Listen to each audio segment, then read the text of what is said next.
ഈ പുസ്തകത്തിന്റെ ടൈറ്റിൽ വളരെ രസകരമായി തോന്നുന്നു, സെയിം സോൾ മെനി ബോഡീസ് എന്നാണ് ഈ ബുക്കിന്റെ പേര്.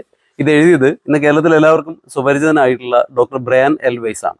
അദ്ദേഹത്തിന്റെ 2 മില്യണോളം വിറ്റുപോയ മറ്റൊരു പുസ്തകമുണ്ട്, മെനി ലൈഫ്സ് മെനി മാസ്റ്റേഴ്സ്.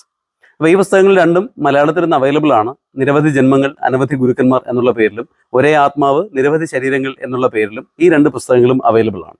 അപ്പോൾ ഈ പുസ്തകങ്ങൾ രണ്ടും മലയാളികൾക്കായിട്ട് പരിചയപ്പെടുത്തിയിരിക്കുന്നത് ശ്രീ രാധാകൃഷ്ണ പണിക്കർ എന്ന അങ്ങേയറ്റം ശാസ്ത്ര കുതുകിയായ ഒരു ശാസ്ത്ര അധ്യാപകനാണ്. അപ്പോൾ അദ്ദേഹത്തിന്റെ രചനാ വൈഭവത്തിൽ വളരെ മികവാർന്ന രീതിയിൽ ഈ പുസ്തകങ്ങൾ അവതരിപ്പിക്കാനായിട്ട് സാധിച്ചു. അപ്പോൾ ഈ പുസ്തകത്തിന്റെ പ്രൊമോഷനായിട്ടല്ല പറയുന്നത്, പകരം നമ്മുടെ മനസ്സിലുണ്ടായിരുന്ന ഒരുപാട് ചിന്തകൾ, ആ ചിന്തകൾക്ക് വ്യക്തമായിട്ടുള്ള ഒരു ഉത്തരം, എന്തുകൊണ്ട് ഇത് എനിക്ക് സംഭവിക്കുന്നു, എന്തുകൊണ്ടാണ് ഇങ്ങനെയുള്ള കാര്യങ്ങൾ എന്നിലേക്ക് വരുന്നത്, ഈ കാര്യങ്ങൾ എന്നിലേക്ക് ആകർഷിപ്പിക്കുന്ന ഘടകം എന്താണ്, തുടങ്ങി ഒരുപാട് ചോദ്യങ്ങൾ ജീവിതത്തിന്റെ ഏതെങ്കിലും ഒരു ഘട്ടത്തിൽ നമ്മൾ തീർച്ചയായിട്ടും ചോദിച്ചിട്ടുണ്ടാവും. അതിന് വ്യക്തമായ ഉത്തരങ്ങൾ തരുന്ന ഒന്നാണ്.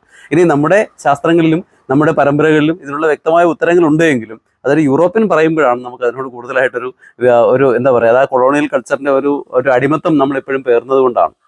ലോകപ്രശസ്ത ക്ലിനിക്കൽ സൈക്കോളജിസ്റ്റ് ആയിരുന്ന ഡോക്ടർ ബ്രയാൻ എൽ വെയ്സ് അമേരിക്കയിലെ മിയാമി സർവകലാശാലയുമായിട്ട് അസോസിയേറ്റ് ചെയ്ത് പ്രവർത്തിക്കുന്ന പ്രൊഫസർ ആയിരുന്നു. അപ്പോൾ അദ്ദേഹത്തിന്റെ ജീവിതത്തിലുണ്ടായ വളരെ അത്ഭുതകരമായ ഒരു സംഭവം, ആ സംഭവം ശരിക്കും ഒരുപാട് സംഭവങ്ങളുടെ ഒരു തുടക്കമായിരുന്നു എന്നാണ്.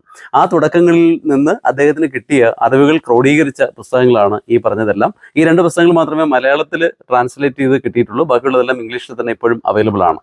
അപ്പോൾ ഒരേ ആത്മാവ് നിരവധി ശരീരങ്ങൾ എടുത്തു പോകുന്നു എന്ന് പറയുന്ന ഭാരതീയ വേദാന്ത ദർശനത്തിന്റെ ഈ 21ാം നൂറ്റാണ്ടിലെ ടെക്നോളജിയുടെ ഏറ്റവും കൂടുതൽ അഡ്വാൻസ്ഡ് ആയ കാലഘട്ടത്തിൽ നമ്മൾ നിൽക്കുമ്പോൾ നമുക്ക് കിട്ടുന്ന ഏറ്റവും വലിയൊരു എന്താ പറയുക ഒരു ആശ്വാസമാണ്, അല്ലെങ്കിൽ ഏറ്റവും വലിയ ഒരു അറിവിന്റെ കേന്ദ്രമാണ് ഈ പറയുന്ന പുസ്തകം. അതുകൊണ്ട് തീർച്ചയായിട്ടും ഈ ഒരു ബുക്ക് വാങ്ങുക, അത് വായിക്കാൻ ശ്രമിക്കുക. നിങ്ങളുടെ ഒരുപാട് പസിൽസിന് അല്ലെങ്കിൽ നിങ്ങളുടെ കുഴക്കുന്ന ഒരുപാട് പ്രോബ്ലംസിന് ഉത്തരമുണ്ടാകും. തുടങ്ങിയ ധാരാളം വിഷയങ്ങൾ കൈകാര്യം ചെയ്യുന്ന ചാനലാണ് ESP paranormal. Please subscribe to ESP Paranormal. Thank you so much.